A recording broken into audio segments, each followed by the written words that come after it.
Assalamualaikum warahmatullahi wabarakatuh. Perkenalkan, nama saya Mahathir Muhammad Ali dengan NIM 204230243 dari kelas PGMIP semester 3. Kali ini saya akan mengerjakan tugas UAS dari mata kuliah Tahsinul Quran.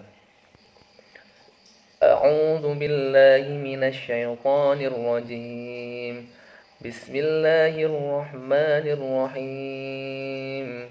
Idza jaa nasrullahi wal fath wa ra'aitan nasa yadkhuluna fi dinillahi afwaja fasabbih bihamdi rabbika wastaghfir innahu kana tawwaba.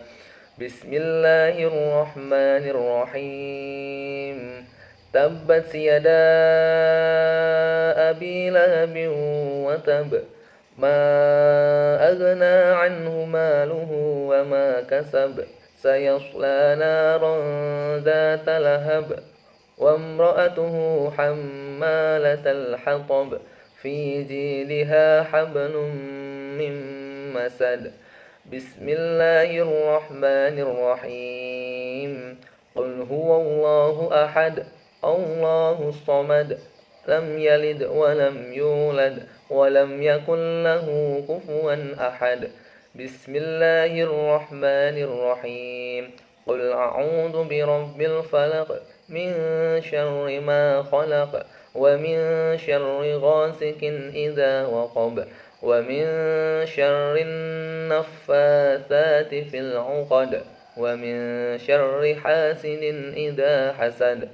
Bismillahirrahmanirrahim. Qul a'udzu birabbin nas malikin nas ilahin nas min syarril waswasil khannas alladzi yuwaswisu fi sudurin nas minal jinnati wan nas. Shadaqallahul adzim. Baik, kali ini saya akan menjelaskan hukum tajwid yang berada pada ayat terakhir dari surat An-Nasr. Yang pertama yaitu pada bunyi ayat bihamdi. Di sini terdapat huruf mim sukun kemudian diikuti oleh huruf dal. Maka hukum bacaan dari potongan ayat ini adalah idhar syafawi. Kemudian selanjutnya dalam bunyi innahu, di sini terdapat tasydid, yang mana hukum bacaan dari ayat ini, dari potongan ayat ini adalah gunnah. Kemudian selanjutnya kana, di sini terdapat fathah kemudian diikuti oleh alif, maka hukum dari potongan ayat ini adalah mad tabi'i. Kemudian tawwaba, nah di sini terdapat fathah tain dalam ayat terakhir, dalam potongan ayat terakhir. Nah, di mana ketika ada fathah tain di akhir ayat maka dibaca panjang. Jadi bunyinya bukan bunyi asli dari fathah tain, melainkan dibaca panjang. Maka hukum bacaan dari potongan ayat ini adalah mad iwad, seperti itu. Nah, selanjutnya saya akan membahas tentang hukum bacaan tajwid yang terdapat dari surat An-Nasr sampai dengan surat An-Nas. Nah, yang pertama di sini saya temui pada potongan ayat di surat An-Nasr, afwajan fasabbih. Di sini terdapat harokat fathah tain kemudian diikuti oleh huruf fa, yang mana hukum dari potongan ayat ini adalah ikhfa hakiki dengan dibaca dengung sepanjang 2 ketukan atau 2 harokat. Kemudian selanjutnya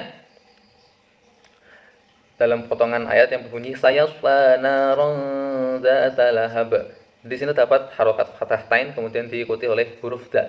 Maka hukum dari potongan ayat di sini adalah hukum bacaannya adalah ikhfa hakiki, seperti itu.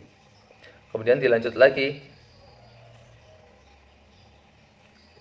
dalam potongan ayat berikut yang berbunyi min syarri ma khalaq. Di sini terdapat huruf nun sukun kemudian belakangnya diikuti oleh huruf sya. Maka hukum bacaan dari potongan ayat tersebut adalah ikhfa hakiki dengan dibaca dengung. Kemudian selanjutnya wa min syarri ghasikin, terdapat nun sukun yang belakangnya diikuti oleh huruf sya. Maka hukum bacaan dari potongan ayat tadi adalah ikhfa hakiki. Bacaannya dibaca dengan dengung. Kemudian selanjutnya wa min syarrin naffatsati, terdapat nun sukun belakangnya diikuti oleh huruf sya. Hukum bacaan dari potongan ayat ini adalah ikhfa hakiki dibaca dengung sebanyak 2 harokat. Wa min syarrin naffatsati.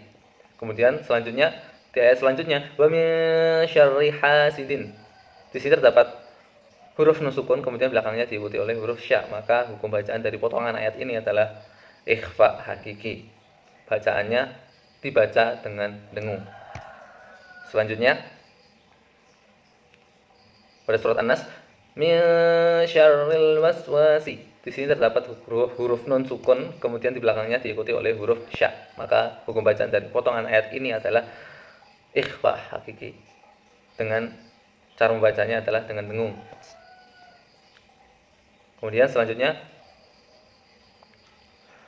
di sini saya menemukan hukum bacaan lain yaitu pada ayat terakhir dari surat Al-Ahzab.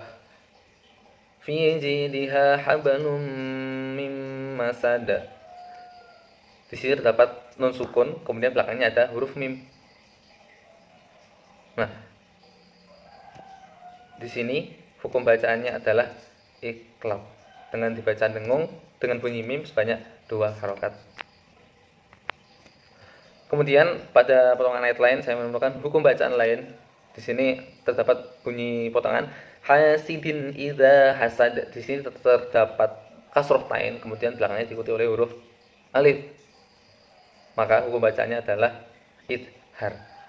Dibaca dengan jelas. Kemudian ada lagi sayasla naran zata lahabin wa imra'atuh. Di sini terdapat kasroh tain kemudian belakangnya ada huruf wawu. Maka ketika ada contoh bacaan seperti ini, maka hukum bacaannya adalah idgham bi gunnah. Baik, kemudian saya bahas pada satu ayat awal pada surat An-Nas di ayat pertama. Qul a'udzu birabbin nas. Di sini terdapat qul a'u. Di sini ada dhammah kemudian belakangnya diikuti oleh dhammah ada wawu sukun, maka hukum bacaannya adalah mad tabi'i. Qul a'udzu birabbin nas, terdapat alif lam syamsiyah. Kemudian ada di huruf nun ada tasydid, maka hukum bacanya adalah gunnah atau didengungkan sebanyak 2 harokat. Min nasi. Kemudian ada di sini ada alif, ada fathah belakangnya diikuti oleh alif, maka hukum bacaan ini dan fathah bertemu alif ini terdapat di akhir ayat, maka hukum bacanya adalah matarid li sukun atau ketika ada matobi di akhir ayat seperti itu. Wabillahi taufiq wal hidayah wa ridwan inayah. Wassalamualaikum warahmatullahi wabarakatuh.